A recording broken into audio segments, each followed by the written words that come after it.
नमस्कार, रात के 8 बज चुके हैं और वक्त हो गया है हमारे खास बुलेटिन बांसवाड़ा पत्रिका का। आप देख रहे हैं बीबीसी राजस्थान और मैं हूं आपके साथ ईशा सिंह। चलिए शुरुआत करते हैं आज के सबसे बड़ी खबरों से। डालते एक नजर आज की सुर्खियों पर। धरियावाद में ज्वेलर्स की दुकान से सोने की जेवर लेकर युवक फरार, व्यापारी को बातों में उलझाया। कांवड़ यात्रा में पुलिस ने संभाला ट्रैफिक, चिकित्सा टीम ने कांवड़ियों को दी राहत। बेनेश्वर धाम से कांवड़ में पवित्र जल लेकर निकले श्रद्धालु, गूंजे हर हर महादेव के जयकारे। माही नदी में मिले अज्ञात व्यक्ति की सड़ी गली लाश, इलाके में फैली सनसनी। बेनेश्वर से मदारेश्वर तक गूंजे बम बम भोले के जयकारे, हजारों शिव भक्तों ने किया जलाभिषेक। दिगंबर जैन पाठशाला डडुका में रविवार पूजा, बच्चों ने सामूहिक रूप से अर्घ किए समर्पित। फरेडी फट्टा पर बस कार की भिड़ंत, 2 की मौत, महिला और 2 बच्चे गंभीर घायल। एक पेड़ मां के नाम अभियान के तहत पौधारोपण, पौधों को वृक्ष बनने तक संरक्षण का लिया संकल्प। कुपड़ा गांव में 1 महीने से बंद स्ट्रीट लाइट, ग्रामीण परेशान, रात में संदिग्ध आवाजाही का आरोप। दाहोद सब जेल में मनाया गया रक्षाबंधन पर्व, महिला स्वास्थ्य कर्मियों ने बंदियों और जेल कर्मियों को बांधी राखी। तो ये थी आज की खास सुर्खियां। अब खबरों को देखते हैं विस्तार से। धरियावाद नगर में पिछले कई दिनों से चोरी की घटनाओं के बीच पद्मावती ज्वेलर्स की दुकान से सोने के जेवरात लेकर एक युवक के फरार होने का मामला सामने आया है। पूरी वारदात दुकान में लगे सीसीटीवी कैमरे में कैद हो गई। जानकारी के अनुसार युवक सोने की चेन और ब्रेसलेट खरीदने के बहाने दुकान पर पहुंचा। आरोप है कि उसने सराफा व्यवसायी को बातों में उलझाया और मौका मिलते ही करीब 56 ग्राम वजनी 5 सोने की चेन और एक ब्रेसलेट पर झपट्टा मारकर वहां से फरार हो गया। घटना की जानकारी मिलने के बाद बड़ी संख्या में स्थानीय लोग पुलिस थाने पहुंचे और वारदात को लेकर रोष जताया। लोगों ने नगर में लगातार सामने आ रही चोरी की घटनाओं को लेकर पुलिस प्रशासन की कार्यशैली पर भी सवाल उठाए। थाना प्रभारी हजारीलाल मीणा ने घटना की जानकारी लेकर क्षेत्र में तत्काल नाकाबंदी करवाई। आरोपी की तलाश के लिए पुलिस की अलग अलग टीमें गठित की गई है और सीसीटीवी फुटेज के आधार पर तलाश की जा रही है। पीड़ित व्यापारी ने संदिग्ध की पहचान आरिफ खान के रूप में बताई है। व्यापारी के मुताबिक युवक सोशल मीडिया पर रील्स बनाने के कारण क्षेत्र में चर्चित रहा। हालांकि आरोपी की पहचान और उस पर लगे आरोपों की आधिकारिक पुष्टि पुलिस जांच के बाद ही होगी। आरिफ खान नाम का व्यक्ति जो कि धरियावाद निवासी है, सोशल मीडिया पे इंस्टाग्राम पे रील बनाता है। वो मेरी दुकान पे 10:30 बजे आया। वो कल भी आया था मेरी दुकान पे। मुझे सोने की चेन लेनी है। मुझे 1 लाख से 1,25,000 तक का बजट है। मुझे इस बजट के बीच की चेन दिखाओ। कल वो फोटो खींच के लेके गया कि मेरे आगे किसी व्यक्ति को लेनी है, तो उसने चेन का फोटो खींच के और आगे भेजा कि अभी तक जवाब आज आ नहीं रहा है, तो मैं कल आपकी दुकान पे वापस आऊंगा। आज मेरी दुकान पे आया। मैं मेरी दुकान पे उसके अकेला था। उसने मुझसे 4-5 चेनें अलग से निकलवाई, एक एक करके सबका पहले 1 का फोटो, फिर 2 का फोटो, फिर 3 का फोटो करके अलग अलग करके मेरे से फोटो खिंचवाए। फोटो भेजने के लिए मेरे को उलझाए रखा फोन में और हर एक चेन का और ब्रेसलेट का की कीमत पूछ रहा था मुझसे वो, और बिल्कुल मुझे व्यस्त रखा और ऐसा रखा कि मतलब एक झटके में मतलब वो चेन लेके भाग गया। मैं तुरंत उसके पीछे दौड़ा, पर वो उसके साथ पहले से बाइक चालू रखे हुए व्यक्ति पहले से था, तो उसके साथ बैठ के वो भाग गया और मैं वापस। कांवड़ यात्रा के दौरान श्रद्धालुओं की सुरक्षा और यातायात व्यवस्था बनाए रखने के लिए मोटागांव और लोहारिया थाना पुलिस पूरे दिन मुस्तैद रही। गनोड़ा के पुराना बस स्टैंड पर SHO देवीलाल मीणा अपनी टीम के साथ मौजूद रहे और वाहनों की आवाजाही को नियंत्रित किया। बांसवाड़ा से गनोड़ा होते हुए पालोदा की ओर जाने वाले वाहनों को प्रवेश दिया गया, जबकि पालोदा से बांसवाड़ा की ओर लौटने वाले वाहनों को रोककर वैकल्पिक मार्गों से निकाला गया। लोहारिया, पालोदा और भीमपुर क्षेत्र में थानाधिकारी जयपाल सिंह के नेतृत्व में पुलिस टीम ने बैरिकेडिंग कर ट्रैफिक व्यवस्था संभाली। कांवड़ यात्रियों की भीड़ के बीच बाइक, ऑटो, कार, जीप और ट्रैक्टर लेकर पहुंच रहे लोगों को पुलिस ने रोककर वापस भेजा। कुछ वाहन चालकों ने जाने की अनुमति भी मांगी, लेकिन पुलिस ने भीड़ के बीच वाहनों को प्रवेश नहीं दिया और उन्हें डाइवर्ट किया। वहीं पुराने बस स्टैंड पर चिकित्सा विभाग की टीम भी तैनात रही। लंबे पैदल यात्रा के कारण कई कांवड़ियों के पैरों में छाले और दर्द की शिकायत पर रणछोड़ लाल, राकेश अटल और राहुल सहित चिकित्सा कर्मचारियों ने मरहम पट्टी कर दवाइयां दी। डिहाइड्रेशन की शिकायत वाले श्रद्धालुओं को ORS घोल भी उपलब्ध कराया गया। पुलिस की ट्रैफिक व्यवस्था और चिकित्सा टीम की तत्परता से कांवड़ यात्रा के दौरान श्रद्धालुओं को राहत मिली और यातायात सुचारू बनाए रखने में मदद मिली। कावड़ यात्रा के दौरान बेवजह घूम रहे लोगों को पुलिस ने वापस भेजा, चिकित्सा विभाग की टीम ने की मरम्मती।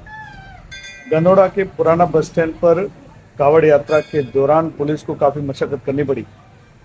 थानाधिकारी मोटागांव देवीलाल अपनी टीम के साथ पुराना बस स्टैंड पर मौजूद रहे तथा बेवजह बाइक लेकर घूमने वाले लोगों को डांट फटकार कर वापस भेजा।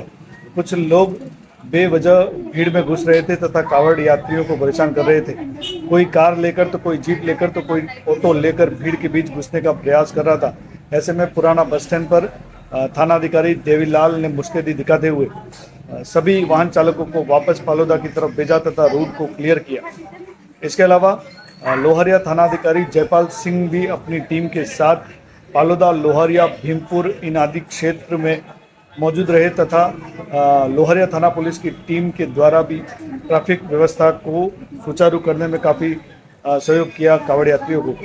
इसके अलावा गनोड़ा के पुराना बस स्टैंड पर चिकित्सा विभाग की टीम भी मुस्तैद रही तथा कावड़ियों की सेवा करते हुए दिखाई दी। कुछ लोगों को मरहम पट्टी कर दी तो किसी को पैर दुखने पर दवाई दी गई। इसके अलावा कुछ लोग डिहाइड्रेशन का शिकार हो गए थे। इस पर चिकित्सा विभाग की टीम में रणछोड़ लाल, राकेश अटल, राहुल इन आदि के द्वारा कावड़ियों को दवाई देकर मदद की गई। ट्रैफिक व्यवस्था में गांव के ग्रामीणों के द्वारा भी सहयोग प्रदान किया गया था तथा दोनों ही थानों के थानाधिकारी ने अपनी टीम के साथ कावड़ यात्रा में अपनी जो ड्यूटी है वो बड़ी ईमानदारी से निभाई तथा मार्ग को बिल्कुल ट्रैफिक से मुक्त रखा। सावन के पावन अवसर पर वागड़ के प्रसिद्ध तीर्थ स्थल बेणेश्वर धाम से बड़ी संख्या में श्रद्धालु कावड़ में पवित्र जल लेकर अपने गंतव्य की ओर रवाना हुए।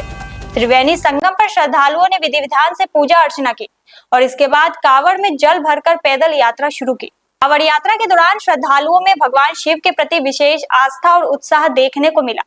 कंधों पर सजी हुई कावड़ और उसमें बेणेश्वर धाम के त्रिवेणी संगम का पवित्र जल लेकर श्रद्धालु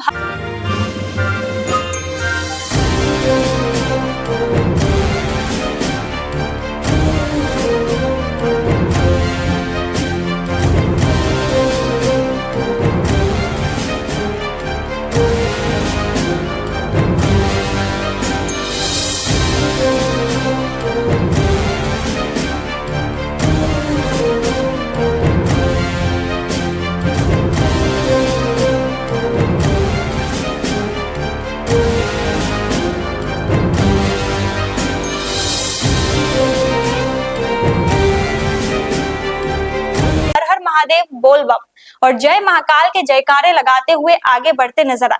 लंबी पैदल यात्रा के बावजूद कावड़ियों का उत्साह कम नहीं हुआ। रास्ते में जगह जगह ग्रामीणों और सामाजिक संगठनों की ओर से श्रद्धालुओं के लिए पानी, अल्पाहार और विश्राम की व्यवस्थाएं भी की गई।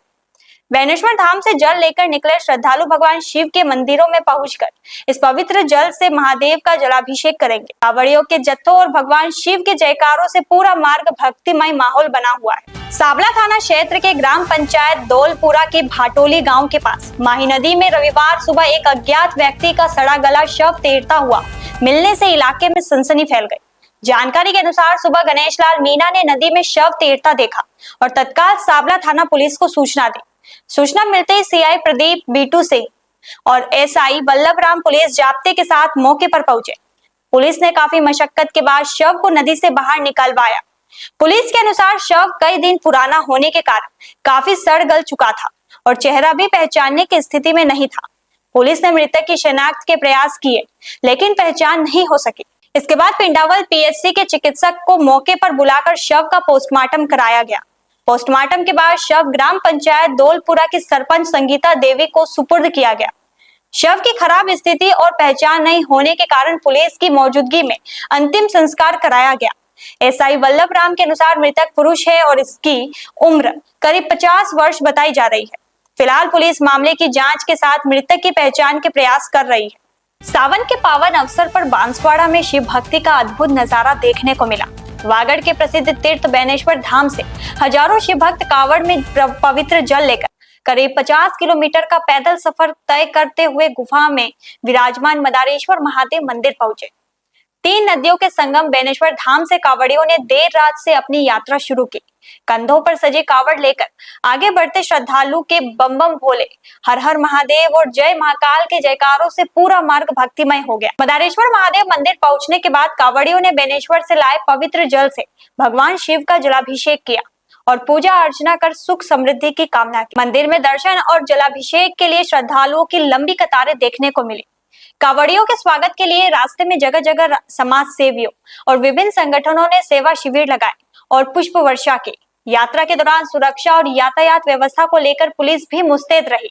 भीड़ को देखते हुए कई मार्गों पर वाहनों का डाइवर्ट किया गया। वहीं मदारेश्वर महादेव मंदिर परिसर के पास लगे मेले में भी बड़ी संख्या में श्रद्धालुओं की भीड़ खरीदारी करती नजर आई। दिगंबर जैन पाठशाला डडुका में रविवार को धार्मिक एवं आध्यात्मिक वातावरण के बीच रविवार पूजा का आयोजन किया गया। पाठशाला प्रेरक अजीत कोठिया के निर्देशन में बच्चों ने समुच्च पूजा का पाठ कर सामूहिक रूप से अर्घ समर्पित किए। कार्यक्रम की शुरुआत सुबह जिनालय में मूल नायक भगवान पार्श्वनाथ के जलाभिषेक के साथ हुई। बच्चों ने श्रद्धा भाव के साथ पूजा अर्चना की और धार्मिक गतिविधियों में सहभागिता निभाई। इससे पहले आयोजित विशेष शैक्षणिक सत्र में पाठशाला प्रेरक अजीत कोठिया ने बच्चों के साथ 16 सितंबर से शुरू होने वाले पर्युषण पर्व की तैयारियों को लेकर चर्चा की। बताया गया कि 10 दिवसीय आयोजन के दौरान प्रतिदिन पाठशाला के बच्चों की ओर से धार्मिक और आध्यात्मिक विषयों पर रंगारंग प्रस्तुतियां दी जाएगी।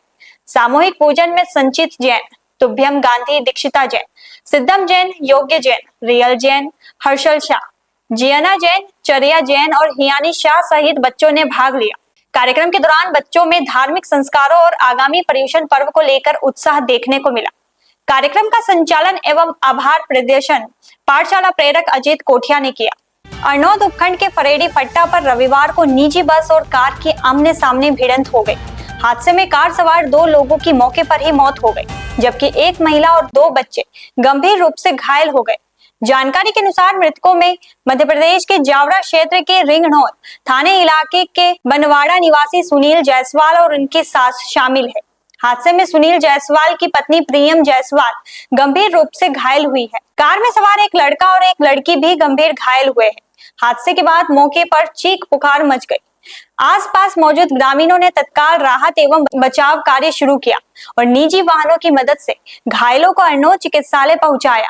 यहाँ प्राथमिक उपचार के बाद गंभीर हालत को देखते हुए तीनों घायलों को प्रतापगढ़ जिला चिकित्सालय रेफर कर दिया गया। दुर्घटना की सूचना मिलते ही तहसीलदार देवहिंग, थानाधिकारी शिवलाल मीणा और गिरदावर नीलेश बैरागी सहित पुलिस प्रशासन की टीम मौके पर पहुंची और घटनास्थल का जायजा लिया। फिलहाल पुलिस ने हादसे के कारणों की जांच शुरू कर दी है। दुर्घटना के बाद मौके पर बड़ी संख्या में ग्रामीणों की भीड़ जमा हो गई। 2 लोगों की मौत और महिला समेत 2 बच्चों की गंभीर घायल होने से क्षेत्र में शोक का माहौल है। हरियाणा राजस्थान और एक पेड़ मां के नाम अभियान के तहत लोहारिया पहलौदा के समीप स्थित फैक्ट्री परिसर में पौधारोपण कार्यक्रम आयोजित किया गया। कार्यक्रम का उद्देश्य क्षेत्र में हरियाली बढ़ाने के साथ लोगों को पर्यावरण संरक्षण के प्रति जागरूक करना रहा। इस दौरान भाजपा युवा मोर्चा मंडल अध्यक्ष कुंवर दिखपाल सिंह चौहान, फैक्ट्री मुनीम प्रकाश सहित फैक्ट्री में कार्यरत श्रमिकों ने मिलकर विभिन्न पौधे लगाए। पौधरोपण कार्यक्रम में विमल, राहुल, कैलाश, जितेंद्र, राजू, कालिया भाई, बापूलाल, विनोद, धूला, सुरेश, विपुल सहित अन्य लोगों ने सहभागिता निभाई। कार्यक्रम के दौरान उपस्थित लोगों ने केवल पौधारोपण तक सीमित नहीं रहने बल्कि लगाए गए पौधों की नियमित देखभाल करने का भी संकल्प लिया। उन्होंने कहा कि पौधे जब तक विकसित होकर वृक्ष का रूप नहीं ले लेते तब तक उनके संवर्धन और संरक्षण की जिम्मेदारी निभाई जाएगी। इस पहल के माध्यम से पर्यावरण संरक्षण के साथ क्षेत्र में अधिक से अधिक पौधे लगाने और उनकी नियमित देखभाल करने का संदेश दिया गया। बांसवाड़ा डूंगरपुर रोड स्थित कुपड़ा गांव की वाड़िया कॉलोनी से गांव की ओर आने जाने वाली मार्ग पर पिछले करीब 1 महीने से स्ट्रीट लाइट बंद होने का मामला सामने आया है। स्थानीय लोगों का आरोप है कि समस्या को लेकर ग्राम पंचायत को कई बार सूचना देने के बावजूद अब तक समाधान नहीं हुआ है। ग्रामीणों के मुताबिक रात के समय मार्ग पर अंधेरा रहने के कारण सुरक्षा को लेकर चिंता बनी हुई है। स्थानीय लोगों का दावा है कि देर रात तक बाहरी युवकों की टोलियां क्षेत्र में आती जाती दिखाई देती है। साथ ही संदिग्ध लोगों की आवाजाही और चोरी की आशंका को लेकर भी ग्रामीणों ने चिंता जताई है। स्थानीय लोगों का कहना है कि इस संबंध में सरपंच हत्तोक नीनामा को भी जानकारी दी गई। ग्रामीणों का आरोप है कि शिकायत के बावजूद स्ट्रीट लाइट व्यवस्था दुरुस्त नहीं की गई। उनका दावा है कि गांव के अन्य हिस्सों में भी कई लाइटें बंद पड़ी है। ग्रामीणों ने ग्राम पंचायत और संबंधित विभाग से बंद स्ट्रीट लाइट को जल्द ठीक कराने तथा रात के समय पर्याप्त रोशनी की व्यवस्था करने की मांग की है। फिलहाल ग्रामीणों की ओर से लगाए गए आरोपों पर ग्राम पंचायत या सरपंच का आधिकारिक पक्ष सामने आने पर उसे भी खबर में शामिल किया जाना उचित होगा। आगामी रक्षाबंधन पर्व के उपलक्ष्य में दाहोद सब जेल में रक्षाबंधन कार्यक्रम आयोजित किया गया। जेलों के पुलिस महानिदेशक डॉक्टर KLN राव, उप पुलिस महानिरीक्षक जेल RP बारोट और वडोदरा जोन की उप पुलिस महानिरीक्षक जेल सरोज कुमारी के मार्गदर्शन एवं निर्देशानुसार कार्यक्रम का आयोजन किया गया। कार्यक्रम में मुख्य जिला स्वास्थ्य अधिकारी डॉक्टर टिलावत और डॉक्टर RD पहाड़िया के निर्देशानुसार स्वास्थ्य विभाग से जुड़े कर्मचारियों ने सहभागिता की। अकबर G6 अहमदाबाद के माध्यम से दाहोद जिले में संचालित NCP कार्यक्रम में कार्यरत स्टाफ भी कार्यक्रम में शामिल हुए। इस दौरान स्वास्थ्य विभाग की महिला कर्मचारियों ने दाहोद सब जेल के अधिकारियों, कर्मचारियों और बंदियों को राखी बांधी, साथ ही मिठाई खिलाकर उनके स्वास्थ्य, निरोगी और खुशहाल जीवन की कामना की। रक्षाबंधन के इस आयोजन के दौरान जेल परिसर में भाईचारे और सामाजिक सद्भाव का संदेश दिया गया। जेल अधिकारियों और कर्मचारियों ने भी कार्यक्रम में सहभागिता निभाई। दाहोद सब जेल अधीक्षक ML गमारा के अनुसार रक्षाबंधन पर्व के उपलक्ष्य में आयोजित कार्यक्रम का उद्देश्य बंदियों के बीच पारिवारिक और सामाजिक जुड़ाव की भावना को मजबूत करना रहा। तो ये थी आज की बड़ी खबरें। ऐसे ही सटीक और तेज खबरों के लिए देखते रहिए रोजाना रात 8 बजे बांसवाड़ा पत्रिका। अगर आप भी अपने क्षेत्र, संस्था, समाज या संगठन की खबरें हमारे साथ साझा करना चाहते हैं तो हमें संपर्क करें 9414102499 पर और प्रदेश की हर ताजा जानकारी के लिए सब्सक्राइब करें हमारे इंस्टाग्राम और यूट्यूब चैनल BBC राजस्थान।